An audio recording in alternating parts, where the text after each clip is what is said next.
क्या स्वयं सिद्ध हनुमान चालीसा का रोज पाठ करने पर भी आपको कोई फल नहीं मिल रहा है? क्या हनुमान जी की दिव्य ऊर्जा की अनुभूति नहीं हो रही है? या आप अभी तक हनुमान जी की दिव्य कृपा से वंचित हैं? नमस्कार साथियों, स्पिरिचुअल पाठशाला में आपका स्वागत है। आज हम इस बात पर चर्चा करेंगे कि जिस स्वयं सिद्ध हनुमान चालीसा में लिखा है कि जो सत बार पाठ कर कोई छूट ही बंदी महासुख होई, अर्थात जो हनुमान चालीसा के 100 पाठ कर लेता है उसके दुख समाप्त होकर उसे महासुख की प्राप्ति होती है।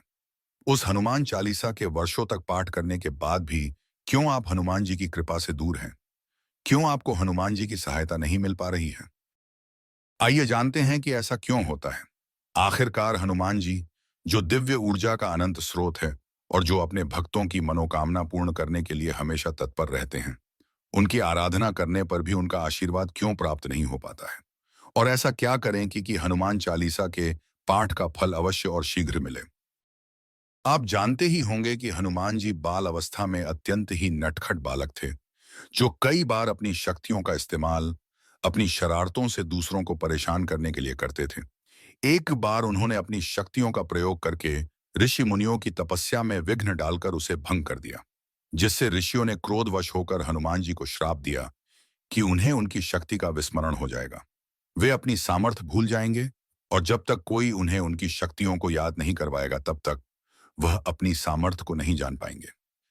अर्थात तब तक उनकी शक्तियां जागृत नहीं होंगी और वह सुप्त अवस्था में रहेंगी और वो उनका उपयोग नहीं कर पाएंगे।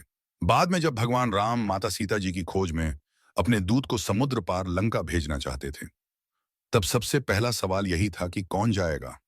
कौन है वह शक्तिशाली वीर जो इस समुद्र को बिना किसी सेतु के पार कर सके? उस समय केवल एक ही योग्य व्यक्ति थे, हनुमान जी। किंतु बिना विशेष शक्ति के समुद्र पार करना और वापस आना अत्यंत कठिन कार्य था, क्योंकि तब उनकी शक्तियां उस समय सुप्त अवस्था में थीं और हनुमान जी को भी उनकी कोई स्मृति नहीं थी। तब हनुमान जी की सोई हुई शक्तियों को जागृत करने के लिए जामवंत जी ने भगवान श्री राम के कार्य के लिए हनुमान जी की स्मृति को जगाया, उन्हें उनकी शक्तियां याद दिलवाई। ठीक इसी प्रकार से हमें भी हमारे कार्य के लिए हनुमान जी की स्तुति कर उन्हें उनकी शक्ति को याद दिलाना होगा, जिसके बाद वह हमारी पूजा को स्वीकार कर हम सभी की मनोकामना पूर्ण कर पाएंगे।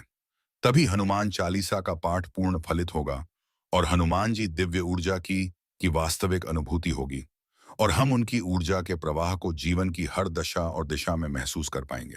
ये स्तुति रामचरितमानस का हिस्सा है, तो जिसको जामवंत जी ने कहा था वो यह है, कही रीछपति सुनु हनुमाना, का चुप साधि रहे हु बलवाना, पवन तनय बल पवन समाना, बुद्धि विवेक विज्ञान निधाना, कवन सो काज कठिन जग माही, जो नहीं होए तात तुम्ह पाही। एक बार फिर दोहराते हैं, कही रीछपति सुनु हनुमाना, का चुप साधि रहे हु बलवाना, पवन तनय बल पवन समाना, बुद्धि विवेक विज्ञान निधाना, कवन सो काज कठिन जग माही, जो नहीं होए तात तुम्ह पाही। हनुमान चालीसा पढ़ने से पहले 11 बार इसका उच्चारण करें, उसके बाद ही आप हनुमान चालीसा का पाठ करें। शीघ्र परिणाम के लिए प्रत्येक दिन कम से कम 11 बार हनुमान चालीसा पढ़नी चाहिए और जैसे ही कुल पाठ की संख्या 100 के पार होती है, वैसे ही आपको हनुमान जी की कृपा प्राप्त होने लगेगी। आपके जीवन में हनुमान जी की दिव्य ऊर्जा का प्रवाह होने लगेगा। लेकिन ध्यान रहे, आपकी मनोकामना सात्विक हो और आप सात्विक जीवन शैली जीते हो। अगले वीडियो में हम आपको बताएंगे कि क्या आप हनुमान चालीसा के पाठ में कोई गलती तो नहीं कर रहे हैं। क्या है शुद्ध हनुमान चालीसा, इसके लिए देखिए अगला वीडियो। आध्यात्म के मार्ग पर चलना है तो सात्विक बने रहे, सत्कर्म करते रहे। अब एक साथ बोलिए, जय श्री राम, जय हनुमान।